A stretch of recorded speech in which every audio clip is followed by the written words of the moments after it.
Assalamualaikum warahmatullahi wabarakatuh. Hello everyone, I'm Riani Amri. I'm going to talk about collaborative learning. One of the most effective teaching methods that encourage students to work together and learn from one another. In collaborative learning, students are not just listeners, they are active participants who share ideas, solve problems, and build understanding as a team. This method helps develop critical thinking, communication, and social skill.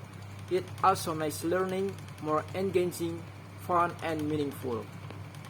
So, in this video, I will explain several popular collaborative learning methods including think, pair share, jigsaw learning, group investigation, and many more.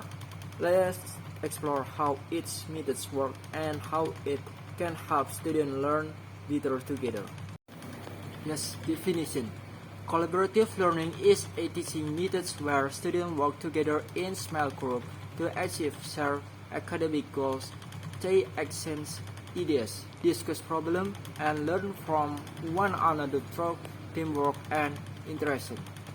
Jadi, collaborative learning itu adalah metode pembelajaran di mana semua siswa itu bekerja sama dalam kelompok kecil untuk mencapai tujuan belajarnya secara bersama. Jadi mereka tuh saling bertukar ide, mendiskusikan masalah, dan belajar dari satu sama lain melalui kerjasama tim dan interaksi sesama tim. Okay, and now objective of collaborative learning. Number 1, to develop communication and social skill. 2, to build critical thinking and problem solving abilities. 3, to encourage active participation and share responsibility. 4, to promote mutual respect and cooperation and among learners. Jadi yang pertama itu mengembangkan kemampuan komunikasi dan sosial. Yang kedua itu meningkatkan berpikir kritis dan kemampuan memecahkan masalah. Yang ketiga, mendorong partisipasi aktif dan tanggung jawab bersama. Yang keempat, menumbuhkan rasa saling menghargai dan kerjasama di antara peserta didik. Okay. Number 1, think, pair, share. In this method, students first think individually about a question, then discuss their thoughts with a partner, and finally share their ideas with the class. It helps students organize their thoughts and learn from each other. Jadi dalam metode ini siswa itu harus terlebih dahulu berpikir sendiri tentang suatu pertanyaan. Nah, terus itu didiskusikan dengan pasangannya dan akhirnya itu membagikan ide-ide mereka kepada kelas. Jadi metode ini sangat membantu para siswa untuk menyusun pemikiran dan belajar dari teman. And stepnya itu number 1, think individually. Number 2, pair up to discuss. Number 3, share ideas with the class. Jadi langkah-langkahnya itu yang pertama itu kita harus berpikir secara individu dulu. Terus yang kedua berpasangan untuk berdiskusi. Terus yang ketiga itu kita harus berbagi idenya dengan kelas.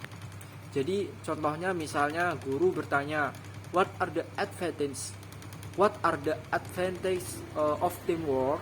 Jadi siswa ini harus berpikir sendiri dulu, lalu berdiskusi dengan secara berpasangan dan terakhir menyampaikan idenya ke seluruh kelas. Okay, number 2, jigsaw learning. Jigsaw learning divides a big topic into smaller parts. Each student learns one part and become an expert. Then they teach what they learn to their teammates. This method promotes cooperation, responsibility, and comprehension. Jadi, jigsaw learning ini membagi topik besar menjadi beberapa bagian kecil. Jadi, setiap siswa itu mempelajari satu bagian dan menjadi ahli di dalam bidang itu. Lalu mereka itu mengajarkannya kepada anggota kelompok lain. Jadi metode ini menumbuhkan kerjasama, tanggung jawab, dan pemahaman yang mendalam. And step-stepsnya itu number 1, divide the topic into subtopic. Number 2, student become expert in one part. 3, discuss with other expert. 4, teach the group what you've learned. Jadi langkah-langkahnya itu kita harus bagi topik menjadi beberapa subtopik. Yang kedua, siswa menjadi ahli di satu bagian. 3, ya, diskusikan dengan ahli lainnya. Yang keempat itu, ajarkan kepada kelompok apa yang telah Anda pelajari. Contohnya itu seperti dalam topik climate change. 1 siswa mempelajari cause, 1 effects, and 1 solution. Number 3, group investigation. Group investigation encourage students to plan, research, and present their findings together. They choose topic, divide responsibilities, and use various sources like book or the internet. Jadi group investigation ini mendorong para siswanya itu untuk merencanakan, meneliti, dan mempresentasikan hasil penelitiannya secara bersama-sama. Jadi mereka tuh milih topik, bagi tanggung jawabnya, dan gunakan berbagai sumber seperti buku maupun internet. Contohnya itu kayak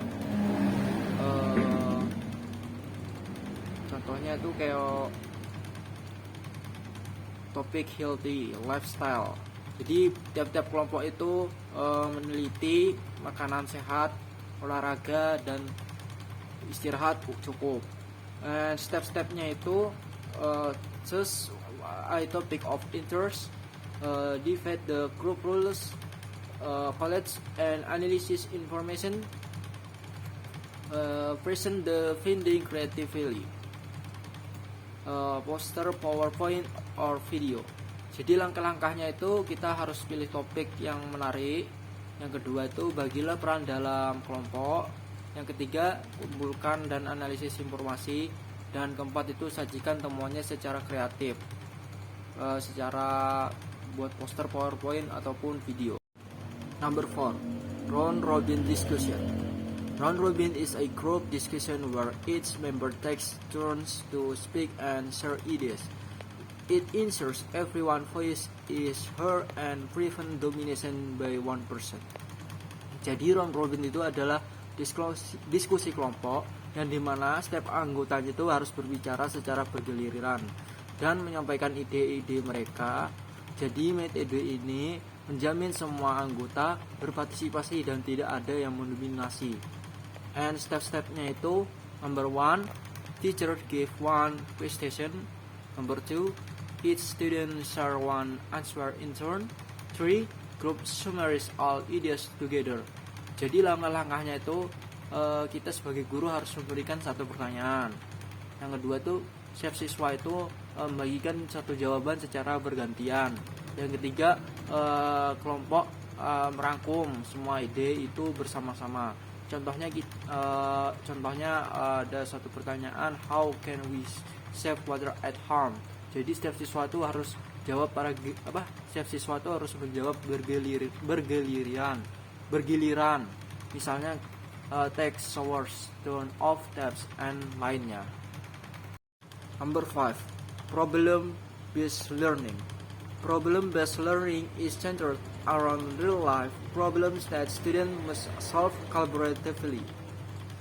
It improves research skill, creativity, and critical thinking.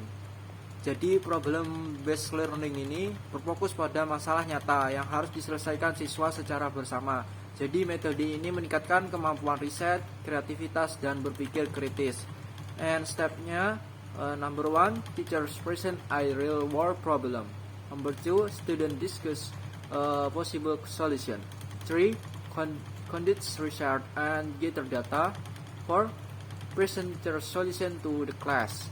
Jadi langkah-langkahnya itu pertama itu guru harus menyajikannya masalah nyata. Yang kedua itu siswa harus mendiskusikan kemungkinan solusi. Yang ketiga itu melakukan riset dan mengumpulkan data. Yang keempat, presentasikan solusi mereka di depan kelas. Jadi contohnya, how can we reduce plastic waste in school? Jadi kelompok itu membuat ide-ide seperti eco bags, recycling bins, and poster campaign. Benefit or collaborative learning. 1. Insists communication and teamwork skill. Build confidence and leadership. 3. Encourage motivation and engagement. 4. Encourage respect and empathy. 5. Help students learn from diverse perspective. Jadi manfaatnya itu ada 5. Yang pertama itu meningkatkan kemampuan komunikasi dan kerjasama. Yang kedua, membangun kepercayaan diri dan kepemimpinan. Yang ketiga, menambah motivasi dan keterlibatan belajar. Yang keempat, menumbuhkan rasa empati dan saling menghargai. Nomor 5, membantu siswa belajar dari berbagai sudut pandang. Thank you for watching. I hope this video help you understand more about collaborative learning and inspires you to apply these methods in your teaching or learning process. Thank you.